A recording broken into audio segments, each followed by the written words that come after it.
Hello বন্ধুরা, আজকে আমি বানাচ্ছি জন্মদিনের খুব জনপ্রিয় একটা রেসিপি পায়েস। এখানে 1 লিটার দুধ নিয়ে নিয়েছি, গোবিন্দভোগ চাল নিয়ে নিয়েছি 100, বাতাসা নিয়েছি 150, মিছরি নিয়ে নিয়েছি 100 গ্রাম, কিছুটা কাজু নিয়ে নিয়েছি এভাবে ছোট ছোট কুচি কুচি করে, আর কিছুটা কিশমিশ নিয়ে নিয়েছি। এখানে ছোট চামচের 4 চামচ আমুল স্প্রে গুঁড়ো দুধ নিয়ে নিয়েছি। দুধটা গ্যাসে বসিয়ে দিয়েছি, এবার ভালো করে দুধটাকে জাল দিয়ে দুধে ফুট চলে এসছে। এবার আমরা একে একে চালগুলো দিই। এবার ভালো করে নাড়াচাড়া করে চালটাকে ভালো করে সিদ্ধ হতে দেবো। 1 চামচের মতো ঘি দিয়ে দিলাম, ছোট চামচের 1 চামচ। এতে করে কি সেন্টটা খুব সুন্দর আসে। ঘিটা ভালো করে দুধের সাথে মিশিয়ে দিচ্ছি।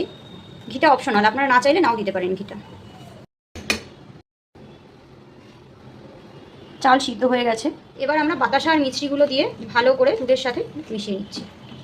এবার যে গুঁড়ো দুধটা আমরা গুলে রেখেছিলাম সেই গুঁড়ো দুধটা ওপর দিয়ে দিয়ে দেবো। এবার কাজু কিশমিশগুলিও দিয়ে দিলাম, সব একসাথে ভালো করে মিশিয়ে নেব। পায়েস অলমোস্ট ডান। এবার মিনিট 2 ফুটানোর পরে নামিয়ে দেবো। রেডি হয়ে গেছে আমাদের সুস্বাদু স্বাদের পায়েস।